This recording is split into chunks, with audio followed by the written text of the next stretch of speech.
muliakan.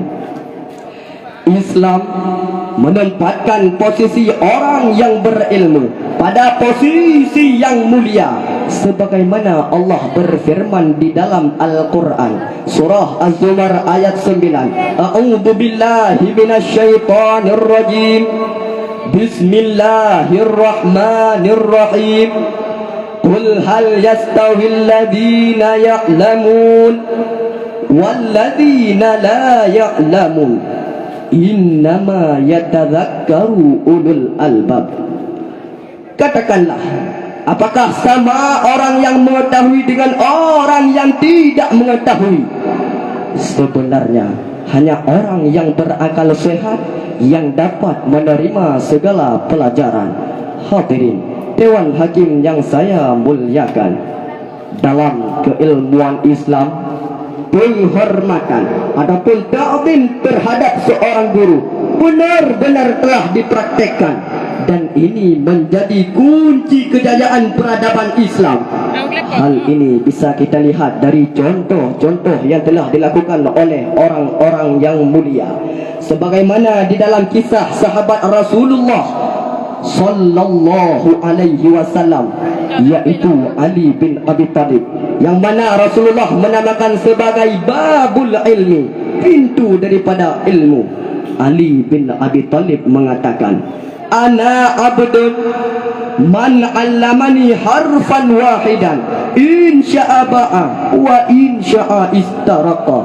Ana abdun, aku adalah hamba sahaya, man 'allamani harfan wahidan, daripada seseorang yang mengajariku satu huruf, terserah padanya, saya mau dijualkah, saya mau dibernekakankah, ataukah tetap menjadi hamba sahaya. Menurut Imam Az-Zarnuji, seseorang yang mengajarimu satu huruf yang kamu butuhkan dalam urusan agama, sejatinya dia adalah bapakmu dalam agama.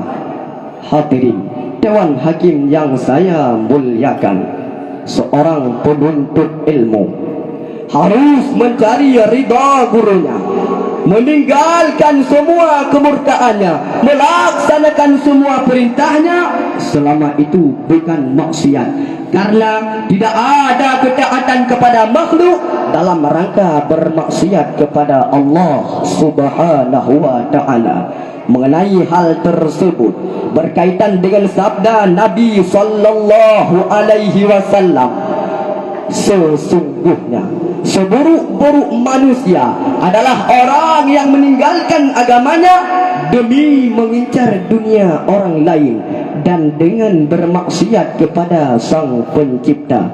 Hadirin Dewan Hakim yang saya muliakan, Syekh Abu Bakar Zaid hafizahullah memberi nasihat kepada para penuntut ilmu dalam kitabnya Hilyah Talib Al-Ilmi. Syekh Abu Bakar Zaid hafizahullah berkata, sesungguhnya pada dasar mengambil ilmu itu, pertama kali bukanlah dari buku, bukanlah dari kitab, akan tetapi harus daripada seorang guru. Hadirin Dewan Hakim yang saya muliakan, hanya inilah yang dapat kami sampaikan. Dua hal sebagai kesimpulan. Pertama, kita sebagai para penuntut ilmu harus mencari ridha guru kita, menjauhi kemurkaannya, melaksanakan semua perintahnya selama itu bukan maksiat, karena tidak ada ketaatan kepada makhluk dalam rangka bermaksiat kepada Allah Subhanahu wa ta'ala. Yang kedua, kita sebagai para penuntut ilmu tidak akan memperoleh ilmu dan tidak akan mendapatkan ilmu yang bermanfaat terkecuali dengan mentakzimkan ilmu dan para ahlinya. Hanya inilah yang dapat kami sampaikan. Wahai saudara-saudaraku, wahai teman-temanku yang masih tertipu dengan dunia, yang masih kurang dalam ilmu agama, marilah kita bersama-sama menuntut ilmu Allah Subhanahu wa ta'ala, agar kita terbebas dari bahaya, dan ketergelinciran. Hanya inilah yang dapat saya sampaikan. Terima kasih atas segala perhatian. Hadanallah wa iyyakum ajma'in. Wassalamu alaikum warahmatullahi wabarakatuh. Waalaikumsalam.